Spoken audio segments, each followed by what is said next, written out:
On the wedding night, Harvey Dowding, my husband, left me and went to Claire Burke, his sweetheart. A devastating earthquake struck later that night. My mother's illness took a turn for the worse and might not survive the operation. When the hospital called and informed me of her condition, I was buried under the debris, badly injured. Left without other choice, I weakly called Harvey for help. When he answered, I heard Claire's voice in the background. "Harv, that annoying woman is bothering you again." Amidst the joyful party atmosphere, Harvey coldly uttered, "What's up?" It must be something important or I'll hung up. I desperately begged him to go to the hospital to see my mother, who was dying, but his voice was even colder than before as he spoke. "You have already married me as you wished. Don't be too greedy. I'm in the middle of something. Figure it out yourself." With that, he hung up on me. I held the phone, feeling lost in the darkness.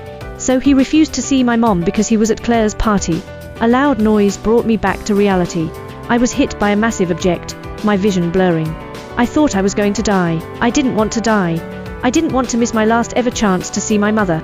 I was 2 months pregnant, and I was about to lose the baby. The most absurd part was that all of that was happening on my wedding day. It didn't come as a surprise to me that he had left me behind for Claire that night. After all, Harvey had his own agenda when he pursued me. Claire, who had grown up with him, suffered from hemophilia, and she and I shared the same blood type, the rare Rh-negative blood type. He had chosen me as the blood bank for Claire. Harvey fought and hurt me, which I could let it go. But it was beyond my wildest imagination that he remained indifferent when he learnt my mother's dire situation. Anguish seized me, and I heard ambulance sirens. When I opened my eyes again, I was lying in a hospital bed. There was a stinging pain on the back of my hand. I saw the needle and then the blood bag. And lying in the bed next to me was Claire. I was giving her a transfusion again. Why should I donate my blood to her? Fury washed over me. I removed the needle forcibly, causing blood to splatter. The monitor made a piercing sound, and within a second, medical staff rushed in and pinned me down on the bed, reinserting the needle and rendering me immobile. Harvey, clad in a sharp suit, entered the ward. "Stop resisting. After the blood transfusion, I'll have nutritious meals prepared for you. You were cool with it, weren't you?" Why the sudden anger? As he spoke, Harvey tried to caress my face to calm me down, but I dodged his touch. "Harvey, let go of me. My mom is gone. Our deal is over," I roared. I had agreed to donate my blood to Claire due to my mother's illness. But when Harvey had hung up on me, the hospital had informed me of my mother's passing. Nothing could hold me back now. But faced with my outburst, Harvey seemed unfazed. With a disdainful sneer, he responded, "Michelle, don't get wise. I know your mother's condition. You can't fool me."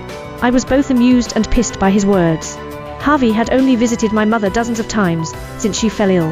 If he had reached the hospital after taking my call, he wouldn't have said something like that. Harvey interpreted my silence as a sign of concession. His tone softened as he spoke. "Don't you want to go on a honeymoon? When you recover, I'll spend 2 days traveling abroad with you, and I can consider allowing you have my children."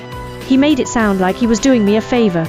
In the past, I would have been overjoyed, but now his offer didn't mean anything to me. I regarded him coldly and proposed, "Let's get a divorce." Harvey looked down at me, and when he heard my words, a hint of mockery flashed in his eyes. "Divorce? You can't bear to leave me, Michelle." I once was helpless in love with Harvey. Even a kind gesture from him made me overjoyed. In the past 5 years, I had donated my blood to Claire 365 times. Every time I gave her a transfusion, he would give me something in return. Sometimes he got me gifts, and sometimes he agreed to spend some time with me. He preferred to give me presents since he could have his assistant select them for him. Despite that, I still firmly believed that he cared for me.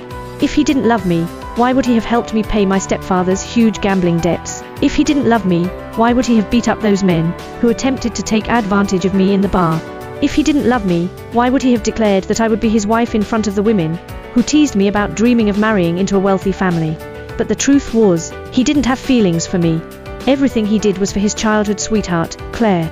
After learning that, I felt upset and desperate, wanting to leave. But he came to me with my